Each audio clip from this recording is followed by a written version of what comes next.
नमस्ते मेरे दोस्त और स्वागत है जी फिजिक्स में टिपिकल मंक के साथ।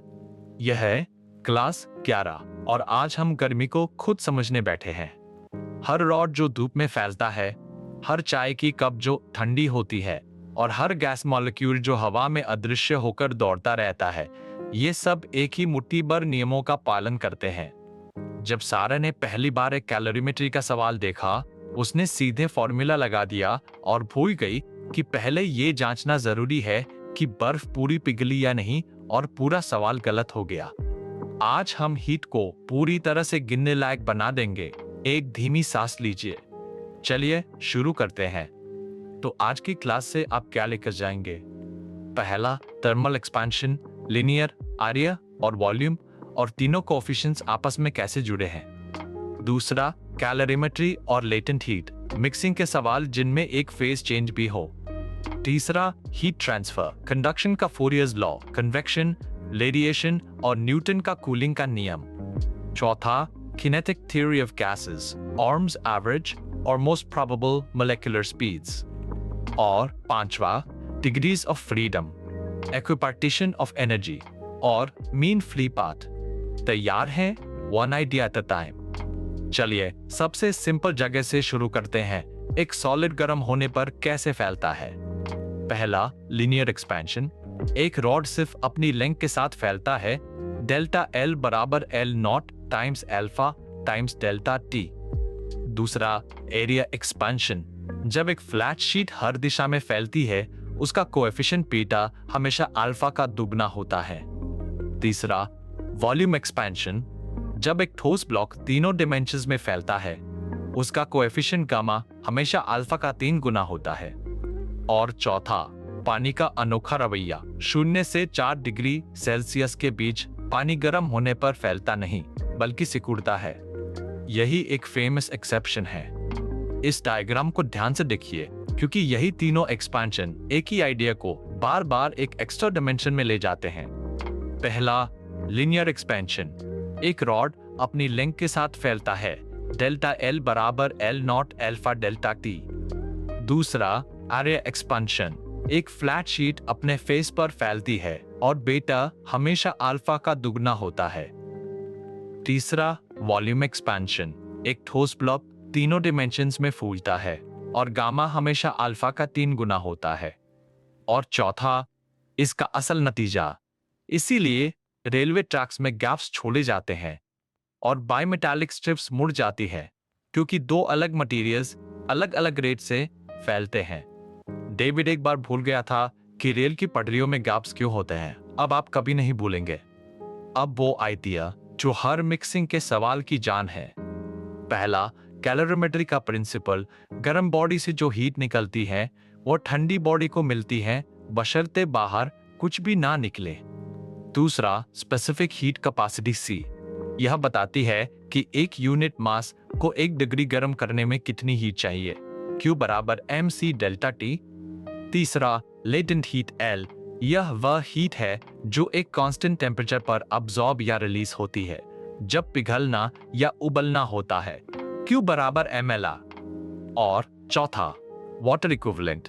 यह कैलोरीमीटर की अपनी हीट कैपेसिटी को भी मिक्सचर के टोटल मास में पानी के बराबर जोड़ देता है, ताकि कुछ भी गिनने से ना छूटे। अब एक पूरा जी न्यूमेरिकल साथ में सॉल्व करते हैं, धीरे धीरे मंक के तरीके से।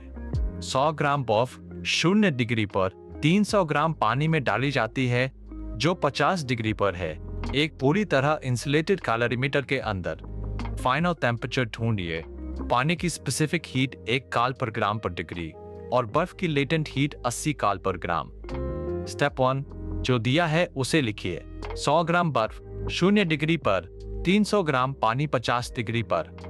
स्टेप 2, पहले जांचिए कि क्या पूरी बर्फ पिघलती है। पूरी बर्फ पिघलाने के लिए हीट चाहिए 100 गुणा 80 बराबर 8000 काल।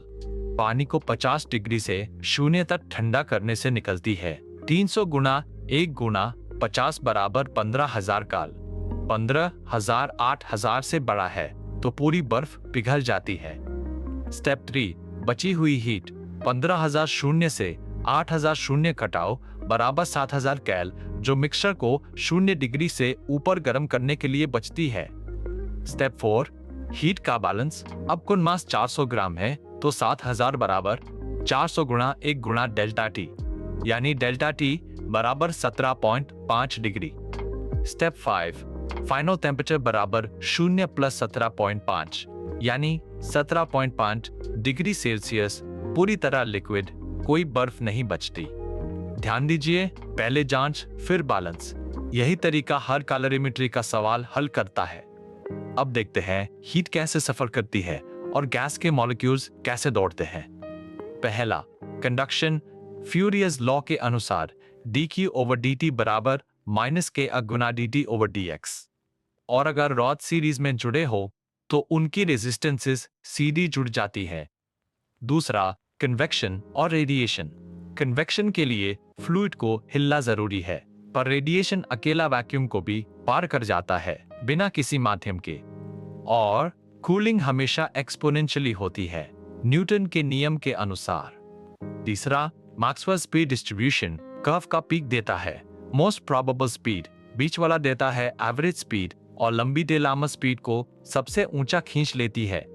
तीनों में ms सबसे बड़ी होती है हमेशा। और चौथा, equipartition. Her degree of freedom को औसतन आधा kT एनर्जी मिलती है। जितने ज्यादा डिग्रीज ऑफ फ्रीडम, CV उतना ही बड़ा। लीजर को पहले लगता था एवरेज स्पीड और m स्पीड एक ही चीज है। इस डायग्राम ने उसकी वह गलत फहमी हमेशा के लिए दूर कर दी। अब सीधे बैठिए, ये 5 लाइंस वही है जो जी सच में पूछता है साल 10 साल। 1, बोर्नमस बराबर √3 RT ओवर m। याद रखिए, T हमेशा केल्विन में और m मोलर मास किलोग्राम पर मोल में। 2, मेयर का रिलेशन Cp घटा Cv बराबर R। यह किसी भी आइडियल गैस के 1 मोल के लिए सच है। 3, डिग्रीज ऑफ फ्रीडम। मोनोटॉमिक के लिए 3, डायटोमिक के लिए 5 या हाई टेम्परेचर पर वाइब्रेशन के साथ 7 और नॉन लीनियर पॉलीएटॉमिक के लिए 6। 4, थर्मल रेजिस्टर्स बिल्कुल इलेक्ट्रिकल रेजिस्टर्स जैसे जुड़ते हैं। सीरीज में R जुड़ता है, पैरेलल में कंडक्टेंस जुड़ता है। 5, बेटा बराबर 2 अल्फा और गामा बराबर 3 अल्फा। यह जोड़ी तीनों एक्सपेंशन कोएफिशिएंट्स को जोड़ देती है और यह एक फेवरेट 1 लाइन सवाल है। अब जी के तरीके से ड्रिल करते हैं। 4 ऑप्शंस याद रखिए। ऑप्शन ए दोनों स्टेटमेंट्स ट्रू और रीजन असर्शन को एक्सप्लेन करता है। ऑप्शन बी दोनों ट्रू लेकिन रीजन एक्सप्लेन नहीं करता। Option C assertion true, reason false. Option D assertion false, reason true. पहला, असर्शन गैस मॉलिक्यूल्स की आर्मा स्पीड टेम्परेचर बढ़ने पर बढ़ती है। रीजन एवरेज किनेटिक एनर्जी पर मॉलिक्यूल 3/2 kT एब्सोल्यूट टेम्परेचर के डायरेक्टली प्रोपोर्शनल है।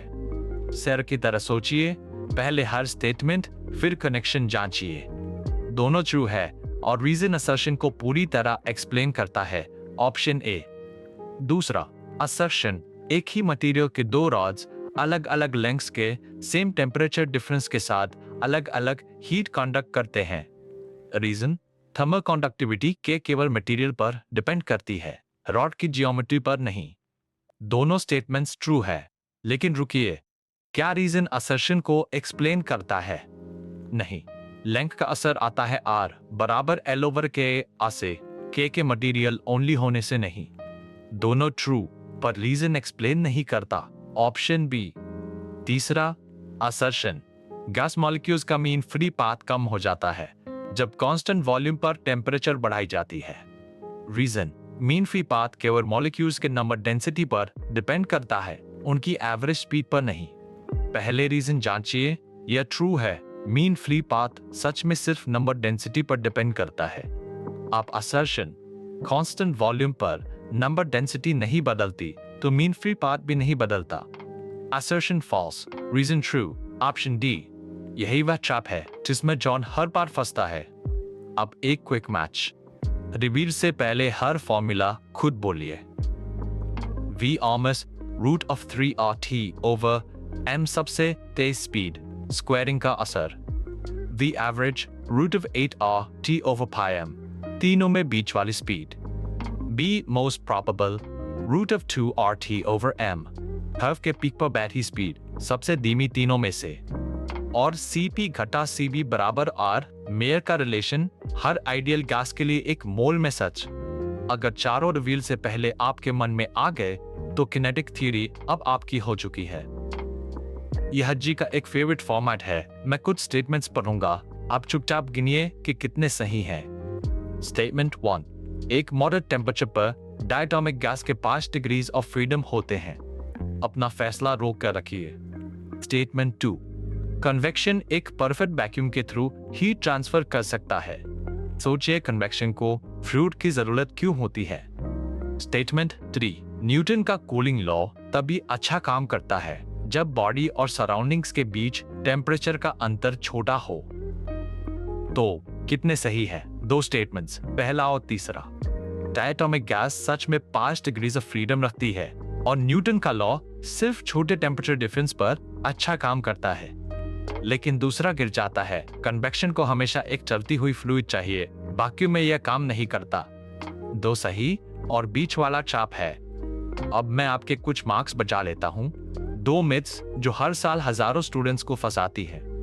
मिथ 1, एवरेज स्पीड और arm speed of gas molecules एक ही चीज है। कितना नेचुरल लगता है, दोनों तो एक ही गैस की स्पीड बताते हैं। लेकिन सच ये है, ये दोनों अलग है। स्क्वेयरिंग पहले करने और औसत बाद में लेने से हमेशा V आरम्स B एवरेज से बड़ी होती है और V average B most probable से बड़ी होती है। मिथ 2, रेडिएशन को भी हीट पहुंचाने के लिए कंडक्शन और कन्वेक्शन जैसे एक मीडियम की जरूरत होती है। सच, रेडिएशन ही वह अकेला मोड है जो वैक्यूम को पार कर सकता है। इसे किसी भी मीडियम की जरूरत नहीं। एक मिथ, एक पूरा जी सवाल। इसे वह सवाल मत बनने दीजिए जो आपको महंगा पड़े। अब खुद को परखने का समय, रैपिड फायर, और आज हर जवाब एक नंबर है।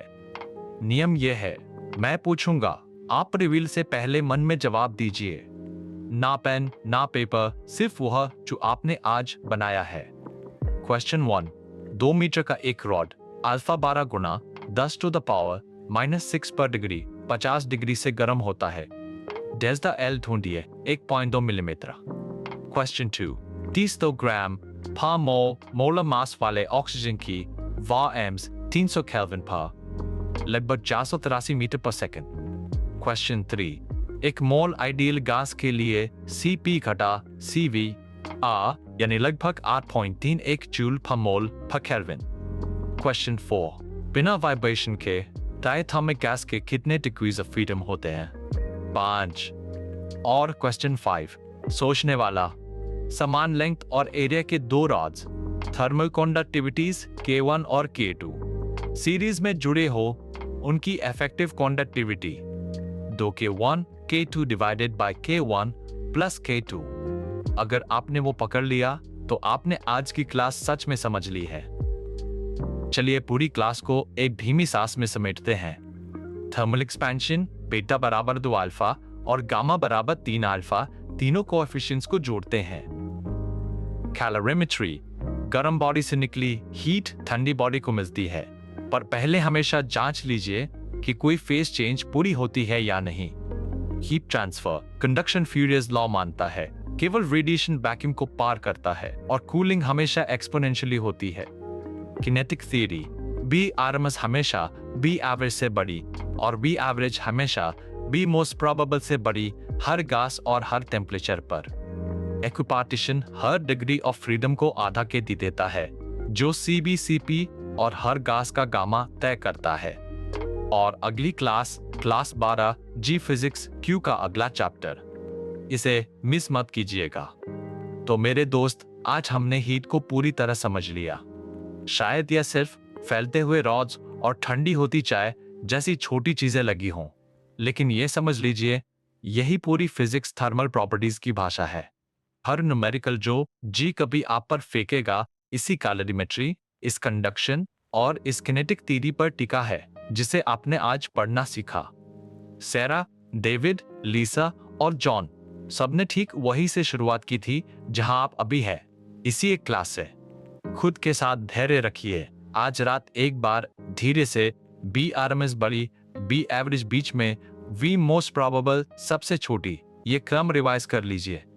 1 एट अ टाइम। आप जी जरूर क्रैक करेंगे, इसका मुझे पूरा विश्वास है। अगर इस क्लास से आपको स्पष्टता मिली हो तो चैनल को सब्सक्राइब कर लीजिए ताकि अगली क्लास आप तक खुद पहुंच जाए। तब तक चलते रहिए, मिलते हैं अगली क्लास में।